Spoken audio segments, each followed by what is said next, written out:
Kemudian apa itu takwa? Begini dulu Pak, sebelum masuk ke definisi. Ketika ulama sufi menjelaskan satu kata, itu pengertian yang dikemukakan bisa berbeda-beda, bisa lebih dari 100-an kadang-kadang itu Pak penjelasannya. Beda kalau misalnya ulama fikih, itu pada umumnya mereka akan seragam dalam memberikan penjelasan. Kalau ada perbedaan tidak terlalu banyak ketika bicara definisi. Kenapa demikian? Karena para ulama fikih itu mendefinisikan sesuatu berdasarkan apa yang mereka pelajari dan yang mereka hafal. Jadi pelajari, dihafal, disampaikan. Maka definisinya kurang lebih akan sama. Yang dipelajari dan dihafal. Tapi kalau para ulama sufi ketika menjelaskan satu kata, mereka menjelaskan itu bukan berdasarkan yang dipelajari dan dihafal. Tapi mereka akan menjelaskan berdasarkan apa yang mereka alami dan mereka rasakan. Jadi apa yang dialami, yang dirasakan, itu kemudian diungkapkan dengan kalimatnya. Sehingga karena pengalaman mereka beda-beda, perasaan mereka beda-beda, beda-beda lah cara mengungkapkannya. Meskipun intinya ya sama. Ya.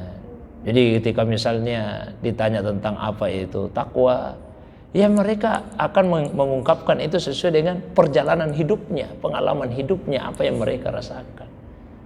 Ya, jadi itu bukan definisi seperti dalam ilmu logika, ilmu mantik yang harus jami' mani, tidak. Tapi pengertian sesuai dengan perasaan dan pengalaman mereka. Tadi misalnya disebut takwa, ada yang melihat dari segi huruf-hurufnya. Sebetulnya 4 hurufnya itu bukan 3, bukan hanya ta, kaf dan waw, tapi ada ya di belakangnya itu takwa.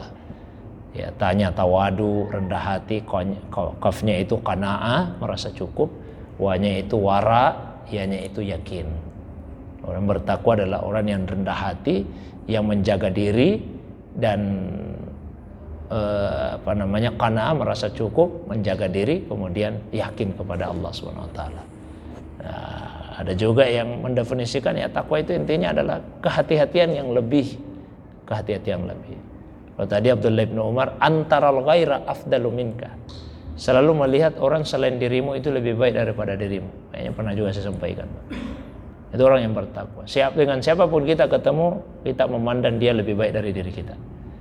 Mungkin tidak dalam semua hal, tapi paling tidak ada hal-hal tertentu yang orang itu lebih baik dari diri kita. Mohon maaf. Bahkan sekalipun kita ketemu orang yang katakanlah dari segi dunianya kelihatan di bawah. Misalnya yang pekerjaannya yang katakanlah mohon maaf tidak merasa rendah, pekerjaan yang kasar misalnya. Hatta termasuk misalnya tukang katakanlah pemungut sampah dan sebagainya. Pandanglah mereka itu lebih baik dari diri kita. Minimal dalam kesabarannya menjalani itu. Belum tentu kalau kita yang berada dalam posisinya bisa sesabar itu dalam menjalani kehidupan yang keras. Ya, Ibnu Umar memandang seperti itu dengan apa yang dia rasakan. Bahwa dia katakan ya takwa itu selalu melihat orang lain lebih baik daripada dirimu. Banyak Pak, semua maqamat, sifat-sifat kesufian itu ketika dijelaskan oleh para ulama, pasti definisinya itu akan beragam, berbeda-beda. Nah, intinya itu tadi, karena mereka menyampaikan sesuai yang mereka rasakan dan yang mereka alami. Apalagi kalau baca kitab tasawuf misalnya, kitab tasawuf yang pertama Ar-Risalah Al-Qushairiyah itu ada 49 bab tentang maqamat, stasiun-stasiunnya, mulai dari taubat dan seterusnya, mujahadah, wara, yakin dan lain-lain. Itu isinya penjelasan-penjelasan ulama dan berbeda-beda semua dalam menjelaskan maknanya itu. Nah, kata kuncinya di situ tadi. Yang disampaikan itu sesuai dengan yang dirasakan dan yang dialami dalam kehidupannya. Bukan yang dihafal semata-mata. Barangkali itu. Wallahu a'lam bishawab.